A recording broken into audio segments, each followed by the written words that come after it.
Hi, and welcome to the full interview Fit and Awesome Head with Grant Sherson from the Vision College in Hamilton. Enjoy! So, welcome to Access Granted. Grant. Oh, thank you. I think firstly, we'll just do like a quick introduction of yourself, sort of where you fit into the whole scheme of how you got to where you are now. Well, that's a very long story. My name's Grant Sherson, and I've been in education and technology for about 30 years. I started as a primary school teacher and worked for Apple Education in Auckland for a while, and I've taught at school level, lectured at university, worked at a polytechnic as a staff development person.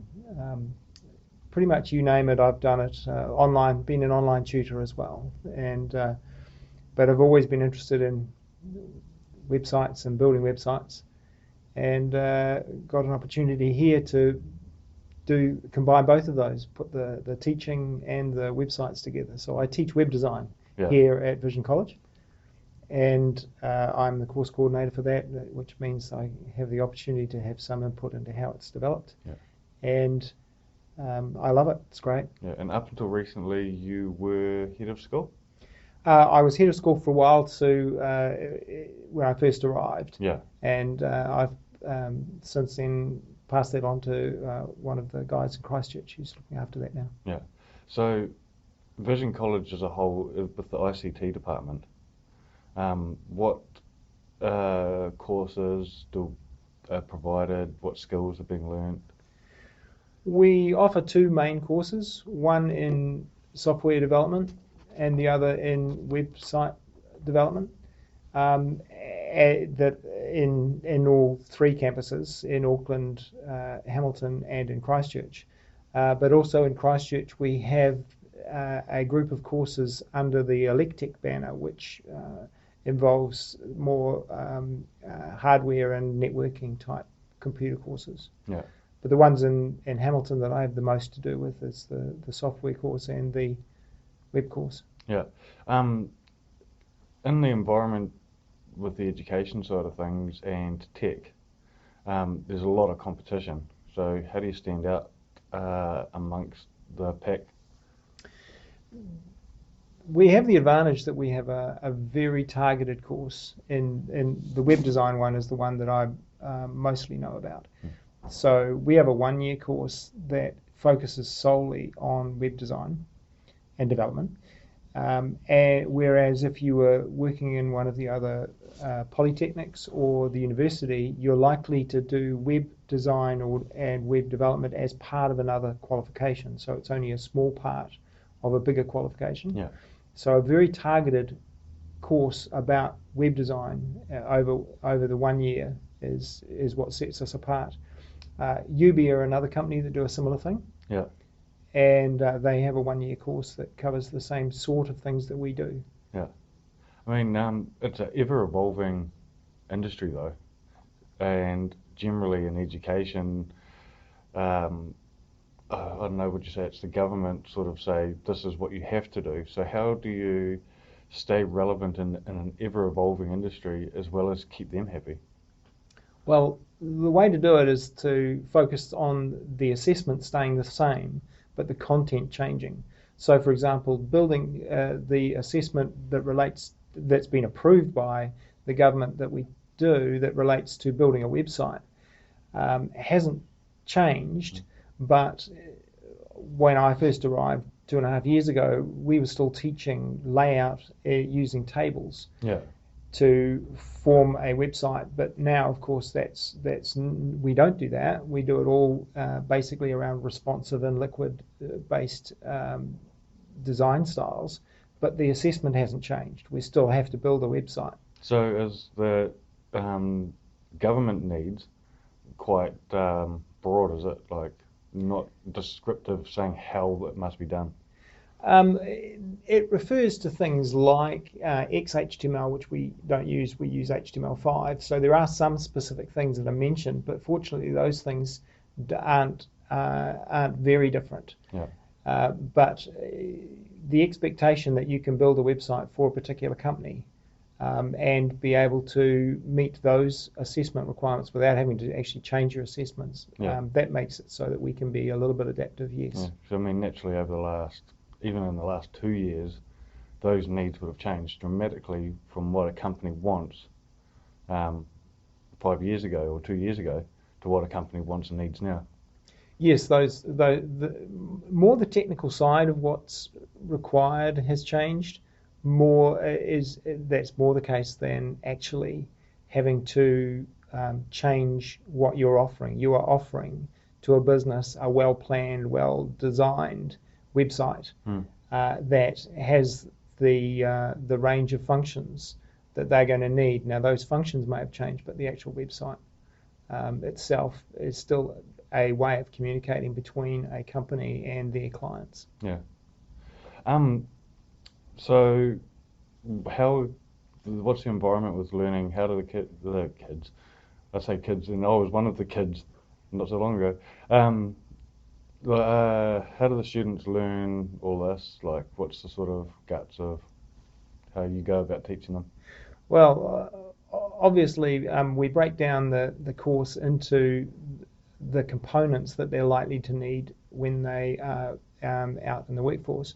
There's the design part of the course, which is a quarter of the courses that we offer is done in focusing on Photoshop and the look and feel and the visual communication side of a website. And that's taught. I don't teach that actually. We have another tutor who's currently a graphic design, runs his own graphic design company, so it's very connected with industry in that way. But he works it in a very project problem solving approach, where he gives the students a problem that they have to solve and a way of communicating they have to meet, and then helps them go through that. So it's very, very hands-on, very, very, very focused on making sure that they can take it from the beginning of the problem through to the solution. The same sort of thing happens in the other 3/4 of the course, which is the bit that I have most to do with, where we're trying to give students the knowledge that they need and the skills that they need to match the problems that are out there.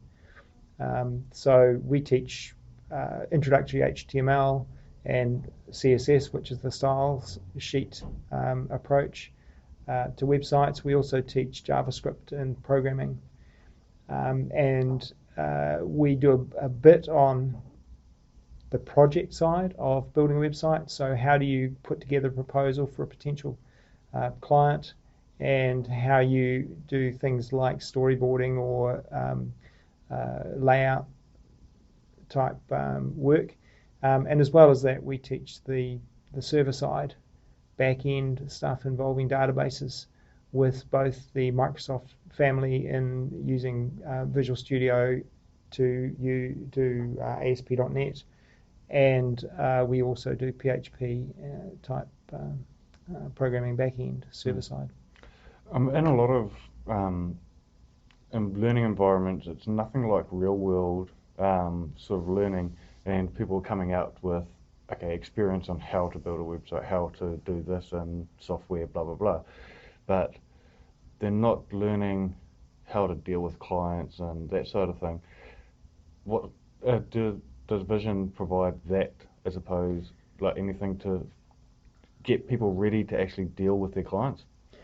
One of the things I've pushed for right from the start was that students that are coming to the course from day one start building up clients. So one of the things I ask every day is the first thing in the morning is, okay, what's the news out there, what events are out there, and who's got new clients?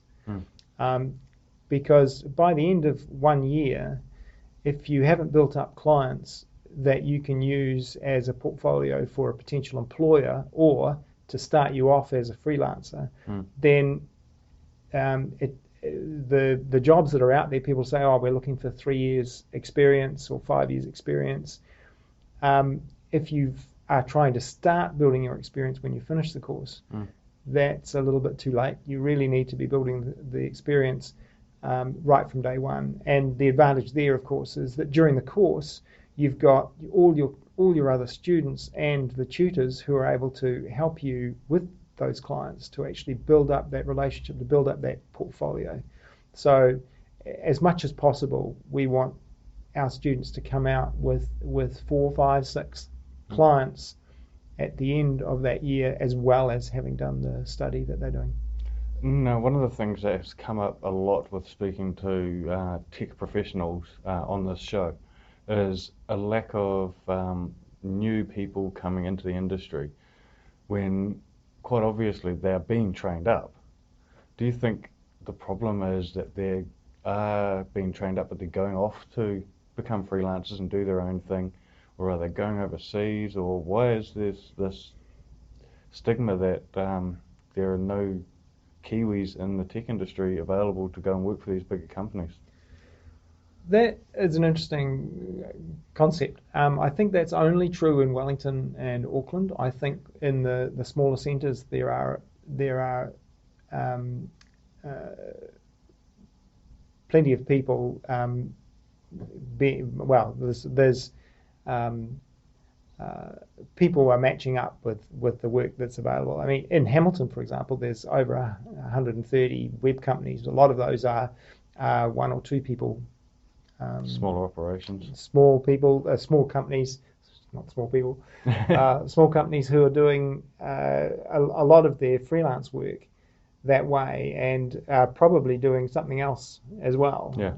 So they're working as a call center operator for half the week, and then the rest of the time they're getting to actually do their design stuff. Or building websites and doing podcasts for the rest of the time. But it's interesting. I mean, you say that companies are saying there aren't enough trained out there, but the thing is that what I mentioned before, they're asking for people with 3 years experience. Yeah. They're not looking for somebody to train up. Yeah. And we're in their particular field. So the people are out there. Yeah. But what they're asking for it doesn't quite match. It was interesting. Recently, one of my students pointed out that somebody had asked for a person that could do some work in a technology that's about 5 years old, at the same time as being able to be aware of the latest Apple programming language that's just come out.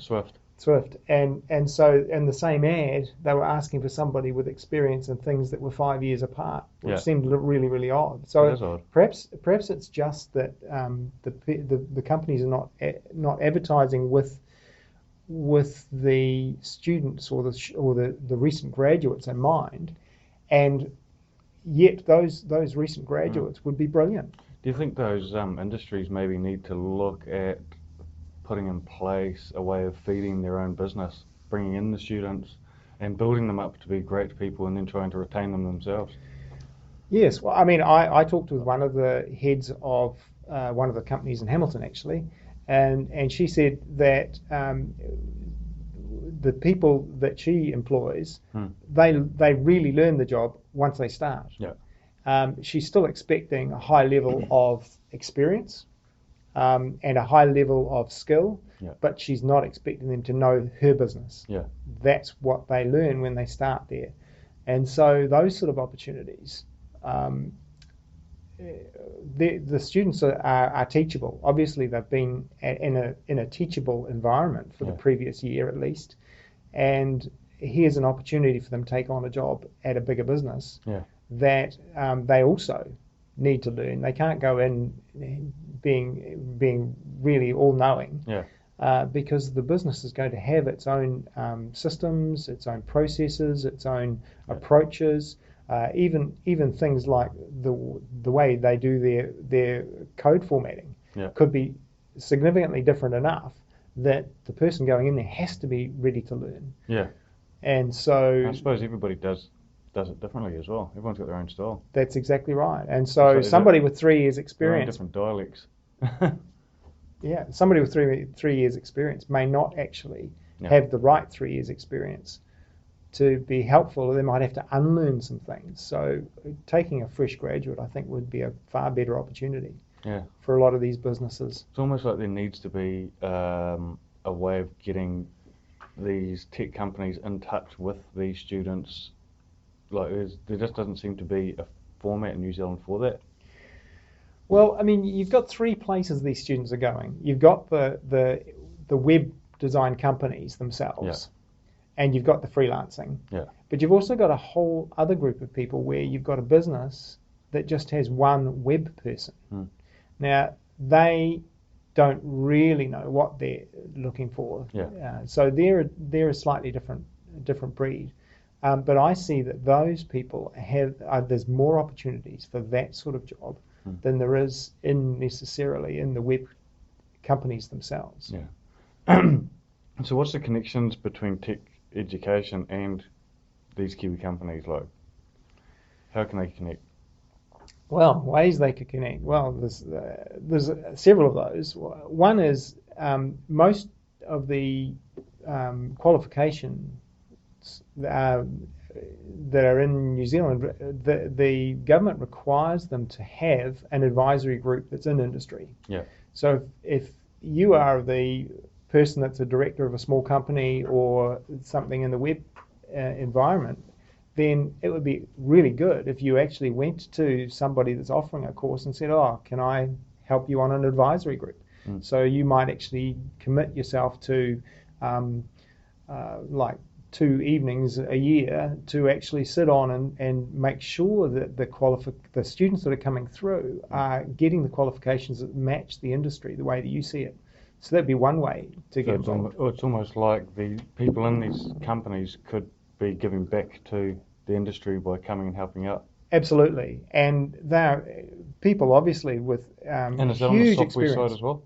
It's the same for any of those qualifications, where you can have that opportunity to provide. In a way, what you're doing is you're saying, well, the students that I'm going to need in the future need to have these skills. Let's make sure that the students that go through these qualifications actually have the skills that mean they're employable by my company.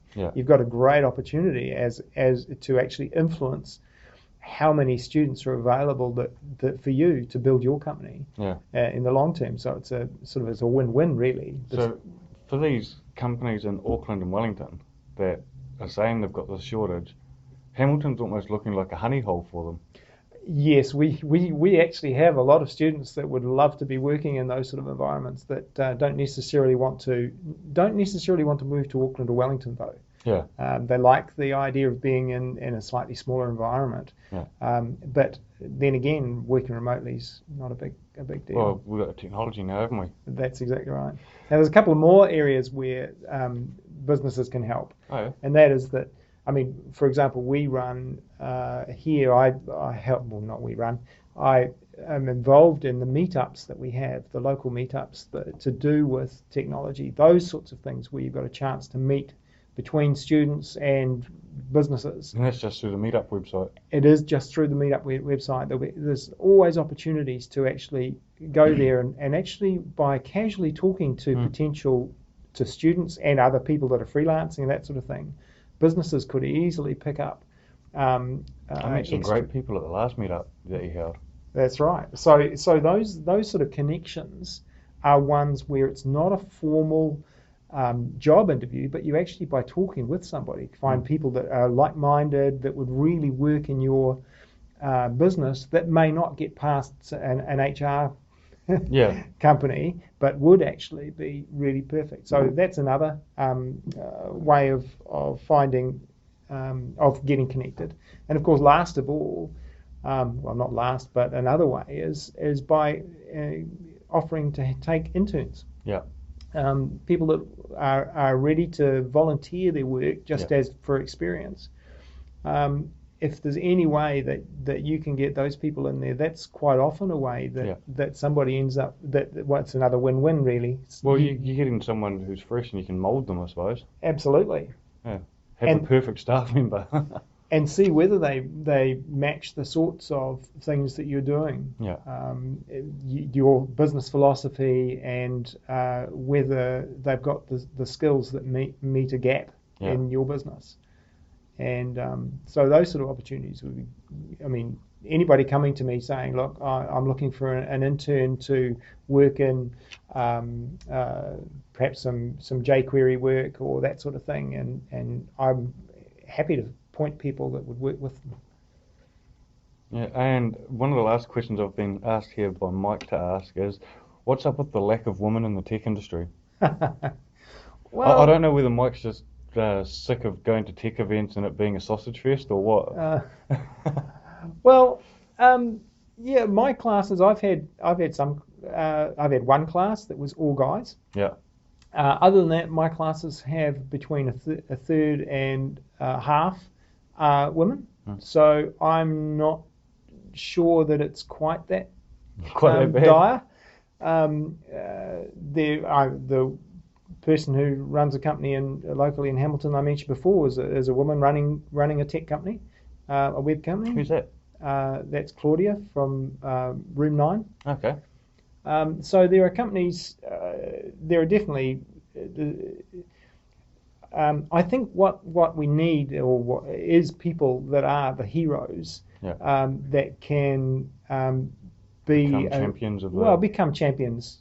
People like Jen Simmons who does a podcast on at 5x5 called The Web Ahead, on those sort of people that are constantly out there getting their voice out there. Those are Sarah Parmenter is another one that she does, the Happy Monday podcast. Yeah.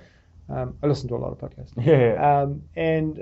Those sort of people are the people that are going to influence women to take on the opportunities that are there. Because some of my, the women in the web class are no different from the guys as far as their skills and abilities. The one story that I think of is last year we had a girl who came in and was very quiet at the start, and she ended up being one of the better designers out of the entire class. Yeah. By the end of it, she was amazing. Yeah, and has now gone on to do further study that is going to mean that she's going to be even better. Yeah. I mean, funnily enough, there's the website that's called Old Friends, where you see students or kids that from and teachers can put comments about their schooling. Back in the 80s, when I was a primary school teacher, I taught a bit of computing type stuff, and a comment that's in there. It wouldn't have been in the curriculum back then either, would it? Well, not really. But one of the comments from one of my kids from way back then was that she remembered learning how to program computers. Yeah. As an 11-year-old, and that how cool that was. And what was that on? That was Apple II. Yeah, an old Apple II. Yeah. Was that a school provided one or your own? Or? Well, I actually had 2 Apple IIs of my own that I used to have in my classroom, but the school also had a lab full of Apple IIs. Yeah. You guys must have had one of the rich schools. We didn't have those back when I was at primary school. We had one Apple II, and it was on a trolley that used to get wheeled around the school. Right. Yeah. No, it's it's a big story, that one. So, but anyway, the thing was that I don't see a real issue with women in tech. It's given them the opportunity, and there's some outstanding opportunities for them, and I don't see that there's any real difference. So perhaps that's just the way I see it. Yeah. Going back to your past though, go back in the time machine. You were just saying about you were using computers and stuff in schools back then. Well, what's it been like watching that sort of grow over the years, like it being an anomaly back then, having computers in schools, to its iPads and stuff are completely normal in primary schools? Yeah, boy, I'd love to have been a teacher now rather than then, in a way, because back when I was first introduced to working with computers, it was seen as being something you studied. You actually studied the computer rather than actually made use of it. So I even drew a cartoon once that with a ballpoint pen dismantled on a blackboard, saying we have to learn how to use what it's made of before we can use it to write stories. And that was a bit what it was like back in the early days of computing as well. We spent our time studying, what's the RAM doing, what's the things doing, whereas nowadays we wouldn't have a clue how it works. No, it's a bit like driving your car. You put your foot down on the accelerator, you expect it to move. You go turn it on, you expect to find the internet on a computer these days. But the opportunities for students to learn stuff as they need it. Just-in-time learning back is great, where you've got a problem you need to solve, and right there you have all the information that you need to solve it. You don't have to go off to the library and look through the encyclopedia and find things that are 10 years out of date to read. And you can just have a tap into the Google machine and find it there. I mean, you can pretty much find a YouTube video on anything you want to learn. You want to dismantle your lawnmower, you'll find a YouTube video on it. I mean, that's the availability today that never was just a dream back in the early days. It must be cool seeing like the vision from back then is, definitely here now. It is. All this free information that they were talking about in the early to mid 90s. It's going to be a place where we can go to get all this free information, and it's going to be everywhere. Right. And now it is. There are things that haven't happened. As part of my master's degree, I wrote a paper on artificial intelligence. Yeah. And in that, I said that the best type of computing is one that knows you, and then can offer the best suggestion for things. Not as bad as the Microsoft Word paperclip, which would say, I see you're writing a story, do you want help with that? Do you think Siri and the likes of that are heading in the right direction? I think we're getting there, but they don't learn you very well. You see Cortana on Windows does, though.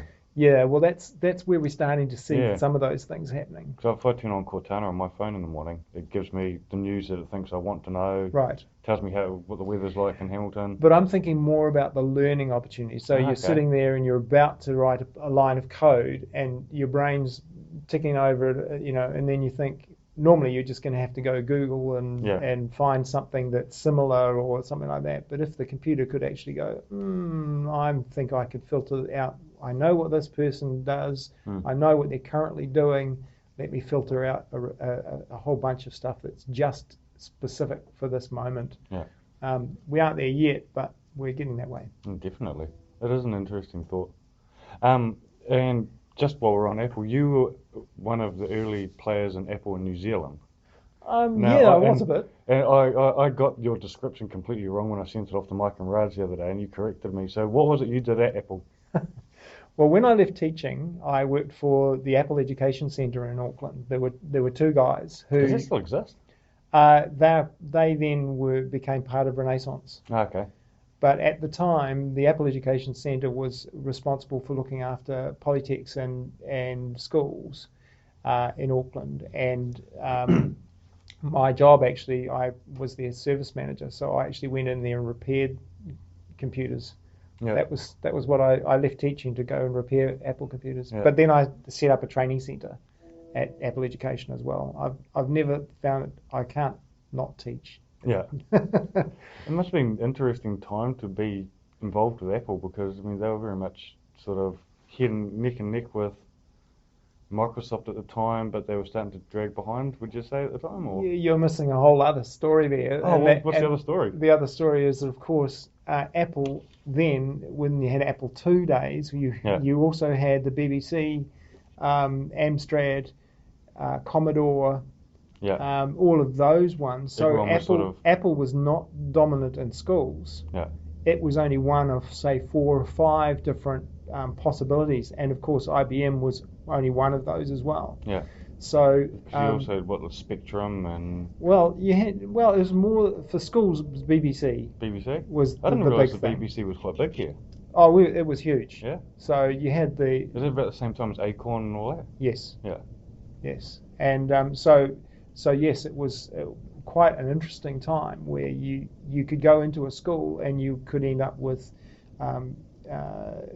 3 or 4 Apple IIs and an Archimedes and a So Commodore 64 and there was no true sort of winner at the time. There was no, clear there winner. wasn't. There wasn't. Probably. The ABC really was the 3 Apple, BBC, and Commodore were the big ones. Amstrad tried hard, but so Microsoft weren't even on the. Not really. Not in the. They were in the offices. They weren't in the classrooms. Oh wow, that is interesting. And how long were you there for? Up until. I was only at Apple for 2 years. Yeah.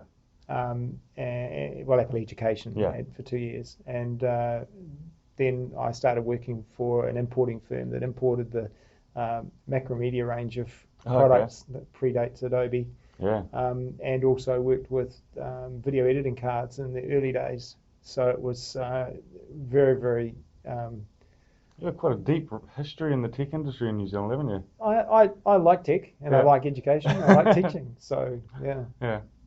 Well, if anyone wants to be able to help with the getting involved with bringing their companies forward, how can they get in touch with you? The easiest way. I don't have a Twitter account. Yeah. So the easiest way is through Vision College, and it would be my email address is grant.sherson, that's SHERSON, at visioncollege.ac.nz. I'm sure the boys will put your email address in the show notes, so if anyone wants to get in touch with you. Happy to hear from people. Yeah, and you open to hear just any thoughts or anything, or? Well, yes. I mean, as a lifelong educator, I'm a lifelong learner as well. So when people are giving me suggestions, hey, I'm here to listen. That's how you learn, in my view. I listen to probably between 8 and 10 hours of podcasts a week. Yeah. Outside of my work hours, just to keep myself up to date. So you got to keep learning. Yeah, man. Well, thanks for your time, Grant. That's all right. Thank you. #me.co.nz